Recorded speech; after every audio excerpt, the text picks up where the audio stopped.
Soomaalida ku xidhiidha baraha bulshada ayaa si aad ah iskula wadaagtay muuqaallo ay ku burburinayaan tarmuusyada ama falaasyada shaaha lagu shubto iyaga oo sheegaya inay ku jiraan 3 xabbo oo kiniina kuwaasoo laga qaado cudurka kansarka iyo cudurro kale oo halis ah dadka qaar ayaa jajabiyay falaasyadoodii shaaha ama tarmuusyadii iyagoo muuqaallo iska duubaya kadibna soo dhigay baraha bulshada dadkaasi ayaa badankooda ku nool gobolka Soomaalidu ay degto ee waqooyiga bari ee dalkaasi Kenya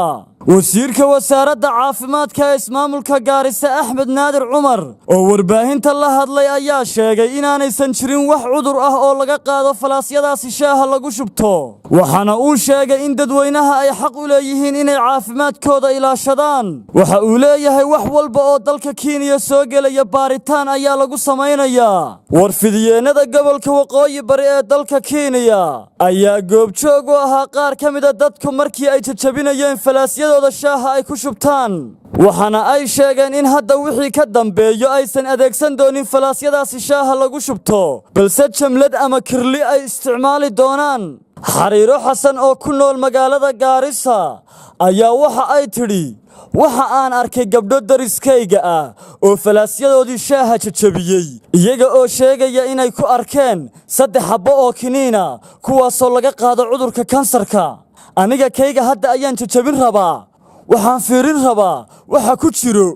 saaka shaah kuma shubanin dadka ku nool deegaanadaas ayaa sheegaya in ulajeedada falaaska loo soo geliyay kiniiniga ay tahay in iyaga lagu laayo waxayna ku doodayaan in cudurka kansarka uusan xilliyadii hore jirin uu haddana soo batay Xariiro Xasan ayaa waxa ay sheegtay in wiilkeeda yar uu saaka ku yiri hooyo wixii hadda ka dambeeya shaaha waan iska dhaafayaa subaxii canjeerada waxaan ku cabayaa biyo dadka qaar ayaa hadda baraha bulshada soo dhigaya sawirro muujinaya iyagoo shaaha ku shubanaya jamlad ama kirli si kastaba ha ahaatee wasiirka wasaaradda caafimaadka ee ismaamulka Gaarisa ayaa ku baaqaya in dadku istajiyaan maadaama uu waxaasi waxba u dhimaynin Saciid Axmed Tamrayse wararka telefishinka caalamiga ah ee Star hogaamiyayaasha dalalka midowga Yurub ayaa ka arrinsanaya Britain-ka bixitaanka ay ka baxayso midowga Yurub dhammaan hogaamiyayaasha dalalka midowga Yurub marka Britain laga reebo ayaa ku kulmaya shirka dhacaya dalka Australia si ay uga xaajoodaan horumarka laga sameeyay ka bixitaanka Britain ay isaga huleelayso midowgaasi Yurub ra'iisul wasaaraha waddanka Britain Theresa May ayaa hore u dalbatay in mas'uuliyiintu ay muujiyaan inay rabaan in la isfahmo waxayna carabka ku dhufatay labada qodob ee ugu adag oo kala ah xiriirka ganacsiga ay mustaqbalka la yeelanayaan Britain midowga Yurub iyo arrinta xadka waqooyiga Ireland madaxweynaha ururka midowga Yurub Donald Tusk ayaa raadinaya ogolaansho si bisha November loo qabto shir gaar ah si wada hadallada waqti dheer ah loogu helo wuxuuna sheegay in haddii Britain ay ka baxdo midowga Yurub iyadoo aan heshiis gaarin ay taasi noqon karto masiibo waxaana uu sidoo kale ka hadlay arrimaha muhaajiriinta isaga oo sheegay in tiro ka badan 100,000 oo muhaajiriin ah ay gaadheen qaaradda Yurub iyaga oo aan lahayn dokumentiga looga baahan yahay waxaana hadalladiisii ka mid ahaa Donald Tusk waxaan ugu baaqayaa dhammaan hogaamiyayaasha in la xoojiyo gafafka muhaajiriinta inkastoo ay jiraan jawaab celinno xoog leh haddana arrimuhu waxay ku socdaan dhabbadii saxda ahayd inta badan sababtu waxa weeye annaka oo xoogga saarnay maamulka xuduudaha gudaha